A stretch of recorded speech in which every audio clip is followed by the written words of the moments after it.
Mesdames, Mesdemoiselles, Messieurs, bonjour et bienvenue pour ce 8e et dernier week-end de la compétition. Je suis toujours Georges Dylan et avec moi le seul, l'unique, Jean-Pierre Courdeau. Bonjour Georges, bonjour à tous. Et on a nos deux acolytes, Franck Lavache et Gérard 3x3 pardon, qui sont en intervieweur spécial dans les stands. Messieurs. Bonjour messieurs, bonjour à tous.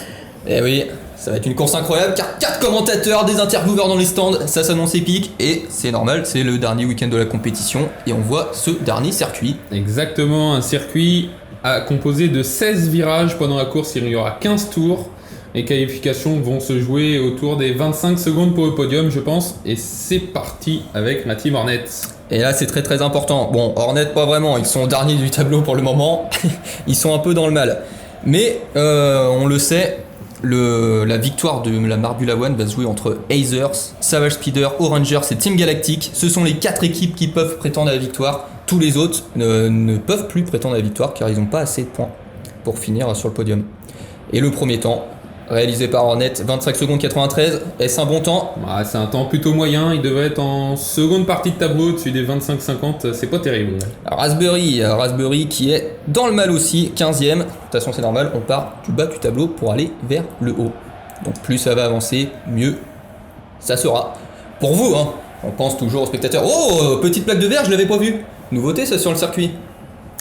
Exactement, on appelle le pont. Le pont de verre. Très connu. 25 secondes 40 centièmes, est-ce que c'est un temps exceptionnel ? C'est plutôt un bon temps pour l'instant à Pour voir, l'instant, c'est le premier temps. Les autres concurrents. Et on a l'équipe Limers, la team Limers, qui est une équipe appréciée, on l'a su dans les commentaires. Notamment, je pense à, je ne sais plus comment il s'appelle, merde. C'est pas grave, il passe le pont en vert, incroyable la team Limers.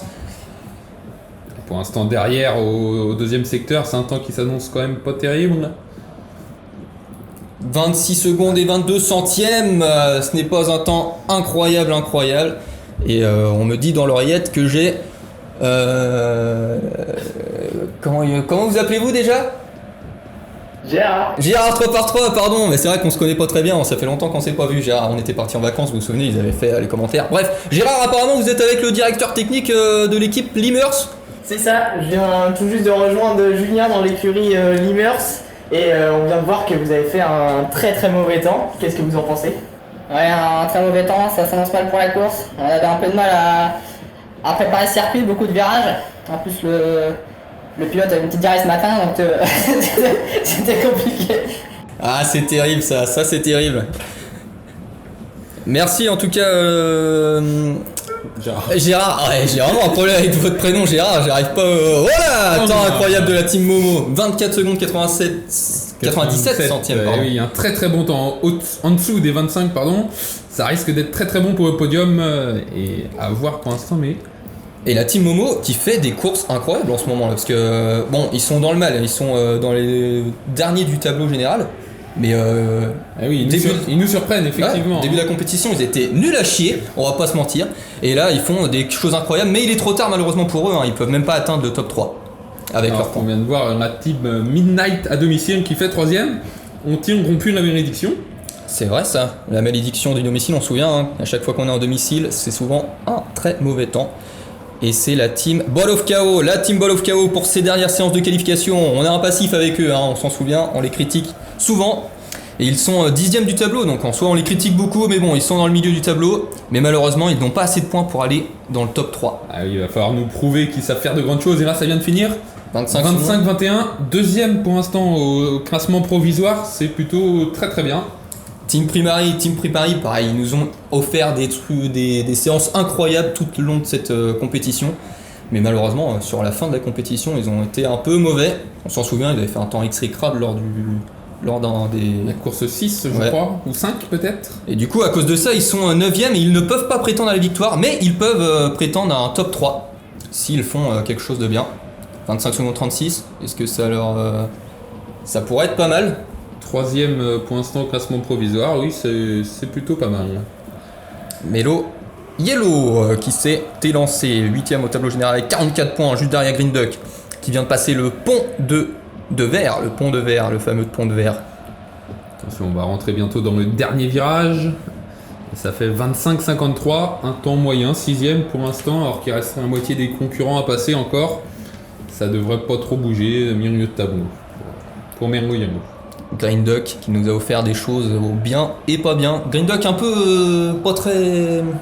Comment dire? Pas très constant. Ouais, voilà, pas très constant, pas très régulier, c'est le mot que je cherchais, sur toute la compétition. Et à cause de ça, il ne peut pas prétendre à la victoire, mais ils peuvent quand même prétendre à un top 3 s'il fait quelque chose d'incroyable, chose qui peut se faire avec Peut se faire, ça va dépendre de leur dernière course, hein, s'ils sont en forme. Bonne qualification pour l'instant. Il va falloir reproduire ça demain. Thunderbolt qui a déjà 2 podiums, 2 fois deuxième, il n'a jamais eu de médaille d'or. Le pont en verre qui arrive. Bon, ils sont devant au deuxième secteur, ça va peut-être le faire, va falloir faire un très bon troisième secteur, le virage. Oh, bah, ça touche beaucoup trop, c'est pas terrible. 25-94, ça a perdu beaucoup de temps dans le troisième secteur.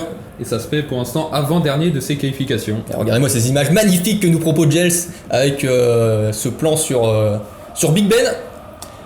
Sûrement Big Ben, hein, je pense, on doit être à Londres. Et c'est Snowball qui est parti. Snowball, concurrent qu'on connaît bien, originaire de Laponie. Il est très à l'aise en temps froid. Et là ça tombe bien parce que c'est vrai qu'on ne l'a pas précisé, mais c'est la seule course de la compétition qui se passe de nuit. On est en pleine nuit. Exactement, est-ce que ça va jouer sur les concurrents? Peut-être que Midnight a eu un avantage justement C'est vrai. tout à l'heure pendant ses qualifications.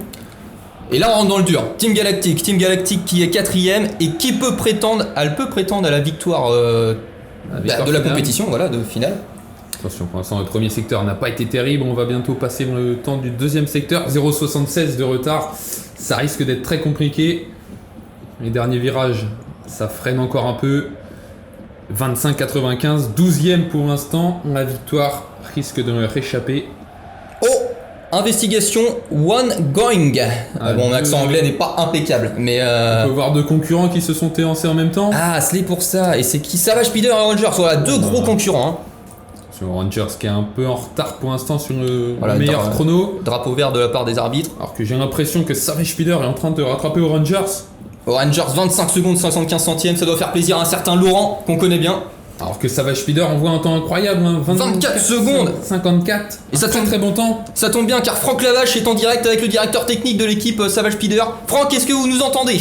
Oui, je vous entends très bien, cher Georges. Donc effectivement, je suis avec Vladimir McDonald, le manager de l'équipe Savage Speeders. Quel scénario parfait cette qualification? Ouais, incroyable, on a travaillé très dur tout le week-end ici, on a passé toute la nuit sur la bille et c'est une satisfaction. Azers qui fait pas le meilleur temps. Et voilà, on partira en première place demain. On est super content pour cette dernière course. On espère aller chercher notre première victoire sur ce Formula One. Et Vladimir, vous êtes là, vous êtes très bien placé, vous allez pouvoir peut-être gagner la compétition parce que Acer c'est le principal concurrent et il est dernier. Ça doit faire très plaisir ça. Exactement, on va travailler dur et espérer bien partir demain et continuer pour gagner cette première édition du Formula One.